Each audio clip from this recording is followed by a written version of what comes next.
Makanya nih bicara hijrah, kita tidak hanya bicara hijrahnya badan teman-teman, akan tetapi yang kita bicarakan adalah hijrahnya hati. Sebab hati kalau sudah memantapkan langkah, ia tak tergoyahkan. Mudah-mudahan Allah karuniakan kepada kita hati yang mengerti melangkah menuju Allah dan tidak pernah terpalingkan dari jalannya, insya Allah. Teman-teman sekalian, kenapa hati lebih penting daripada hijrahnya hati ketika hijrah? Hijrah itu apa sih Ustazah? Hijrah itu pindah dari satu tempat ke tempat yang lain, gitu ya. Kalau kamu selama ini berada dalam jalan maksiat, nah kamu hijrahkan menuju ke jalan taat. Kamu pindahkan keadaan kamu nih dari yang keadaan maksiat, misalnya dosa, kamu pindahkan kepada keadaan taat. Nah itu namanya hijrah. Orang yang asalnya nggak sholat, kemudian dia sholat, namanya dia telah hijrah. Orang yang asalnya durhaka sama orang tua, kemudian menjadi orang yang bakti sama orang tua, namanya dia adalah orang yang hijrah. Gitu, perpindahan dari satu tempat, satu keadaan kepada keadaan yang lain. Nah itu istilahnya hijrah. Sehingga sekalian saya muliakan, nah kenapa kita harusnya lebih konsentrasi kepada hijrahnya hati daripada hijrahnya badan? Karena 3 hal sekurangnya. Saya akan sampaikan karena 3 hal. Nanti saya akan sampaikan juga hijrah apa sih yang Ustazah maksudkan untuk menuju Allah SWT. Nah sekarang kenapa nih yang perlu dihijrahkan itu konsentrasinya kepada hati, bukan hanya sekedar badan. Teman-teman sekalian, karena 3 hal. Yang pertama karena hati itu adalah raja yang ditaati oleh seluruh anggota badan. Kalau hatinya baik, yang lain bakalan baik. Bu, Dek, Kak, ini yang nyaut 1 orang doang. Berarti dia ibu juga, kakak juga, adek juga. Sebenarnya umurmu berapa? Teman-teman sekalian yang saya muliakan, hati itu kalau dia baik, semua anggota tubuh yang lain bakalan ikutan baik. Semua yang lain bakalan ikutan baik. Makanya konsentrasi kita sama hati, kita memperbaiki hati sama kita memperbaiki seluruh anggota tubuh. Hatinya dulu nih yang mesti dibenerin. Kata Nabi Muhammad sallallahu alaihi wa ala alihi wasallam, ala inna fil jasadi mudghah idza saluhat saluhal jasad kullah wa idza fasadat fasadal jasad kullah. Ketahuilah, sesungguhnya di dalam tubuh manusia terdapat segumpal darah. Apabila dia bagus, bagus seluruh anggota tubuhnya.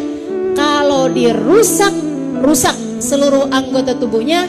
Ala wahiyal qalbu, ketahuilah segumpal darah tersebut adalah hati. Hati kita benar, hidup kita benar. Hati kita rusak, hidup kita rusak, walaupun kelihatannya kayak bener. Walaupun kelihatannya kayak bener, hatinya rusak, rusak semuanya teman-teman. Hatinya rusak, rusak semuanya. Makanya emang yang harus kita benerin yang utama nih hati. Karena hati kalau bener-bener semua. Hati kalau bener, mata bakal seneng melihat kepada kebaikan-kebaikan. Telinga bakalan seneng dengerin kebaikan-kebaikan. Tangan bakalan seneng sedekah, bakal seneng ngasih, nggak tega nyubit, nggak demen mukul. Hatinya baik, hatinya baik. Lisan, orang kalau hatinya baik, lisannya bakalan baik, Bu. Karena nih yang namanya lisan, tangan, kaki dan seluruh anggota tubuh itu ibu-ibu sekalian seperti moncongnya teko. Nih, Bu. Nih Bu lihat gak teko nih? Nah, nih ya, saya tuangin. Keluarnya apa Bu? Padahal dalamnya kopi loh. Percaya nggak? Enggak percaya. Kalau yang dituangkan keluarnya air, berarti dalamnya isinya air.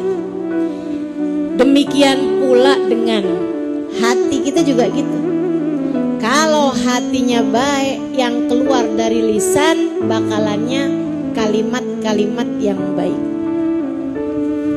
Jadi nggak bener ada orang ngomong kayak gini, gua mah ya nih kasar nih, gua mah emang kalau ngomong nih seluruh isi kebun binatang nih keluar semua nih. Tapi jangan salah, hati gue baik. Kalau hatinya baik, yang keluar juga bakalan baik. Gitu.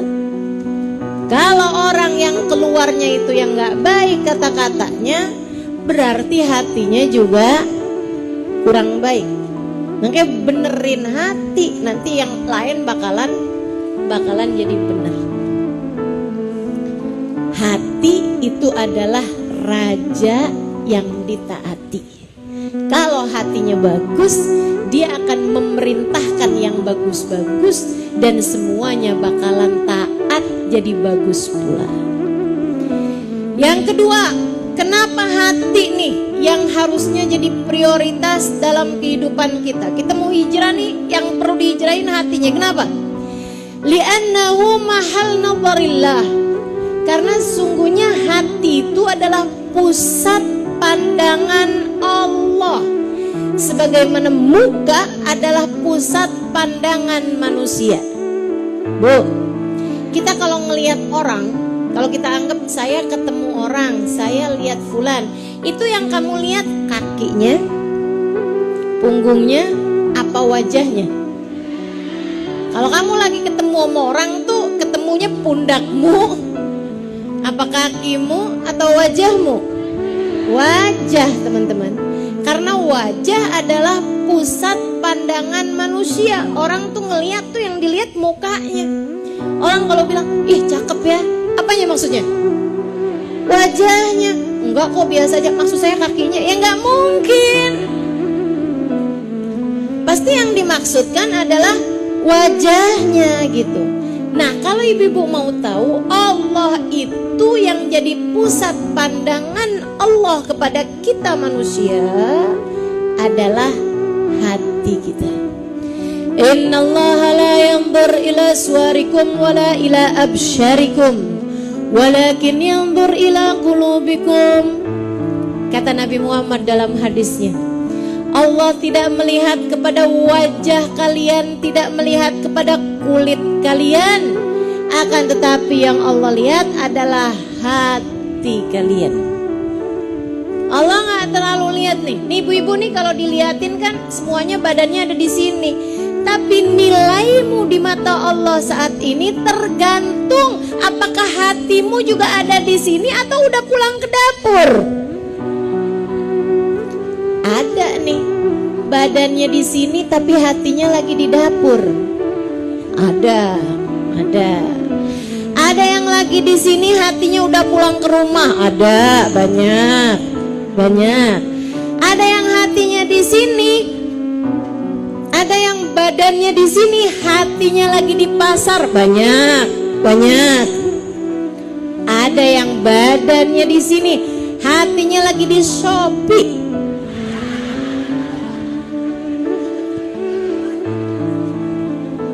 Ada juga. Sehingga sekalian saya muliakan, yang dihitung ngaji di sini, yang dihitung dapatnya banyak, berkahnya dapat, ampunan majelis dapat, ilmu manfaat dapat, pandangan kasih sayang Allah dapat, itu semua yang dijanjikan di majelis dapat. Itu yang hadir di sini, selain badannya, hatinya ikutan hadir. Kalau hatinya nggak ikut-ikutan hadir, nggak dihitung, nggak terlalu dihitung. Nggak terlalu dihitung. Mudah-mudahan Allah Subhanahu wa taala jadikan hati kita selalu berada dalam kebaikan, insya Allah. Amin ya rabbal alamin. Kita udah terlanjur dihadirkan badan kita di sini. Mudah-mudahan Allah hadirkan pula hati kita di sini, insya Allah. Nggak apa-apa Bu ya, walaupun terhalang jaring-jaring.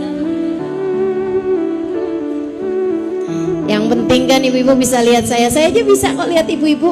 Walaupun saya dari tadi lihatnya kok mukanya garis-garis ya. Kealang jaring-jaring Bu ya. Ada jaring-jaring di antara kita.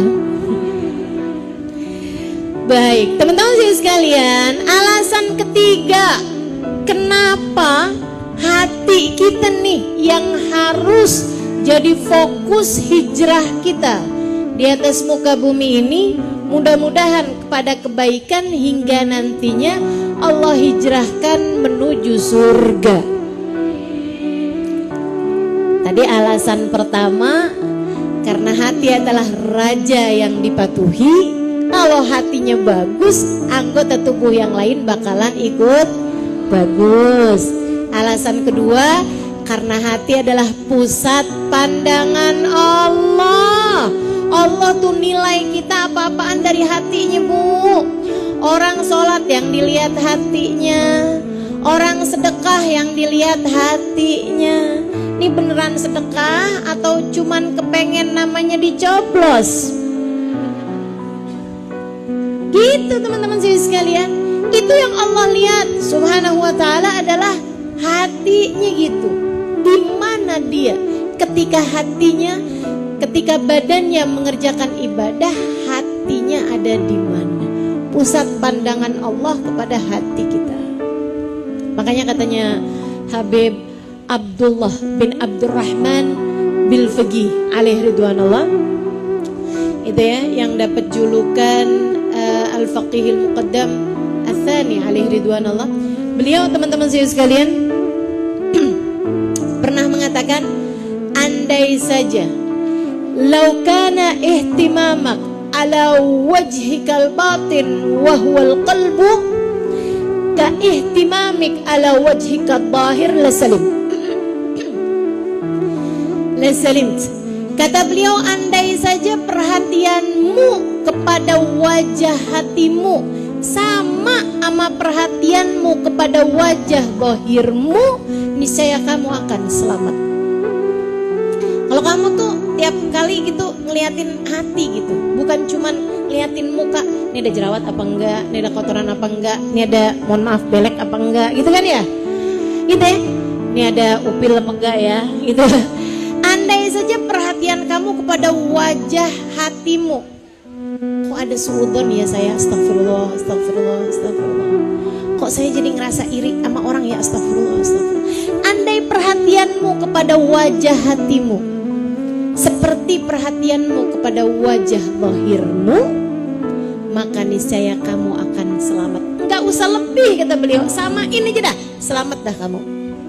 Tapi kan yang sering tuh kan kita perhatian mau wajah zahir lebih daripada kita perhatian mau wajah batin. Yang zahirnya nih sabunin tiap hari, tiap malam kita bersih-bersihin, sementara hati kita tuh tega-teganya kita taruhin kotorannya tikus, kita taruhin kotoran kucing, kita taruhin sampah-sampah di dalam hati kita. Mudah-mudahan Allah bersihkan semuanya insyaallah.